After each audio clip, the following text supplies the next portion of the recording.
Well, hello everyone, and welcome back to the channel. As you probably saw in the thumbnail, this episode is about can you gross $6,350 in 1 week with just a truck? Well, as you can see, I have just a truck, no trailer, so stick with me and I'll show you how you can do this too.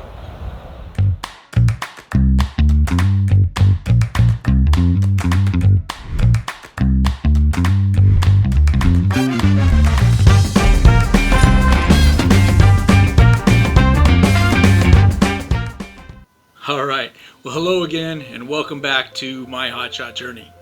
My name is Ken, and as you saw at the beginning of this video, today I'm going to show you how you might be able to gross $6,350 per 1 week just using your pickup.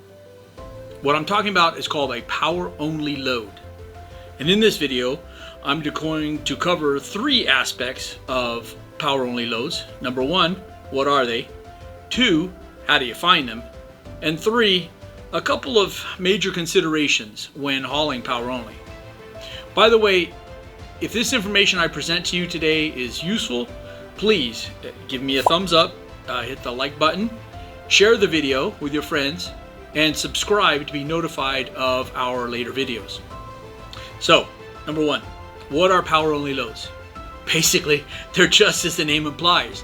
The shipper is hiring you and your truck only to move their trailer, either empty or with their load already on it.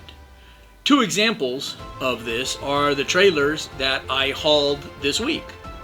On Sunday, I hauled this trailer with a skid steer already loaded on it from Kansas City to Covington, Kentucky for $1,700. I dropped it off on Monday morning, then drove to Atlanta where I picked up this movie set trailer on Tuesday morning for $4,650.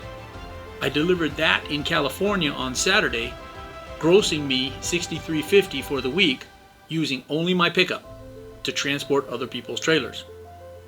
On a side note, as you may already know from watching my first video, this trip for me is not just about the revenue. My hotshot journey is more than just the money. My younger sister lives in Atlanta. So Monday night I was able to visit with her and her family, take them to dinner and spend some time with her family. And after I dropped off the movie trailer in California, I bobtailed to Las Vegas for the weekend where I was able to see my mom and my older sister. And to me, that's an important part of my hotshot journey, using the revenue, the loads, to facilitate the life that I want to have. Now, back to the list. The number 2 item on the list is how do you find power only loads? I personally use both DAT and Truck Stop for my load boards. And on both boards, power only loads are listed there, but they use the code PO, power only. Sometimes it's in quotes, it'll say tow away on there, but same thing. So for an example here on the screen, you see here's a search on DAT of power only loads from Barstow, California, going anywhere in the country. And as you can see, they look like all other loads, just using the PO code.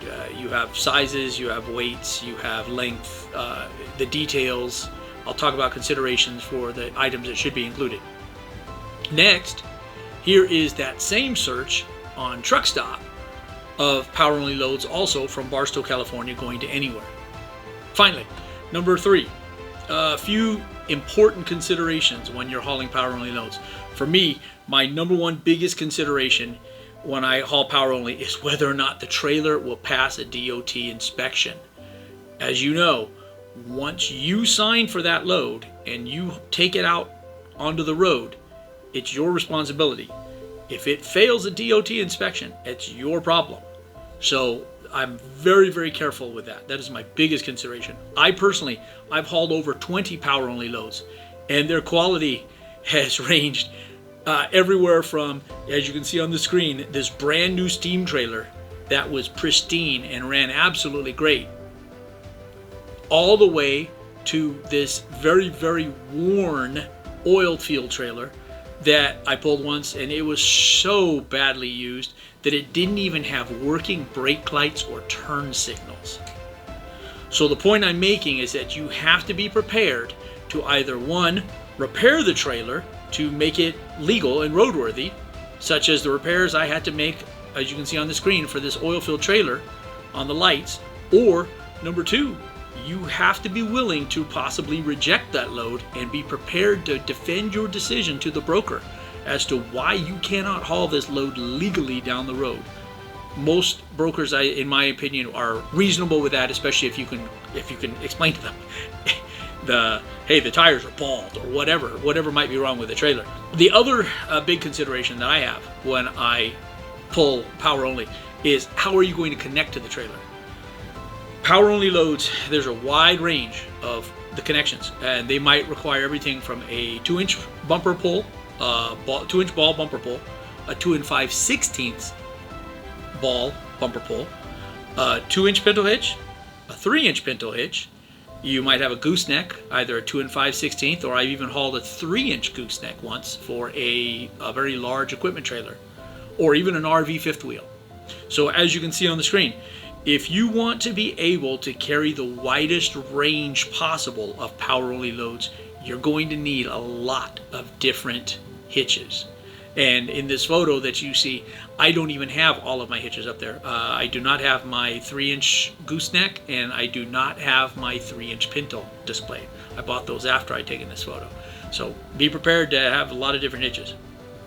Finally, my last major consideration when you're talking about power only loads is you will definitely want to clarify, either with the broker or the shipper, exactly what type of braking system does the trailer have, whether it's electric or air. And then also, how is that trailer connected? Is it a 4-pin flat? Is it a 7-pin RV plug, which uses the blades, a round but with blades, which is most typically what you would find in, like for me, a pickup, a dually, or is it a 7-pin round, which is what you would see on a semi-plug? Knowing these items up front might save you from making a very unnecessary drive to a trailer that you might not be able to pick it. Finally, in conclusion, I hope this information on power only loads has been helpful to you, and it helps you with making money by pulling power only. If it has been useful, please do me a favor, click on the like button, share this video with your friends, and subscribe so you can be notified of future videos. Thank you for joining me on my hotshot journey, and I'll see you next time.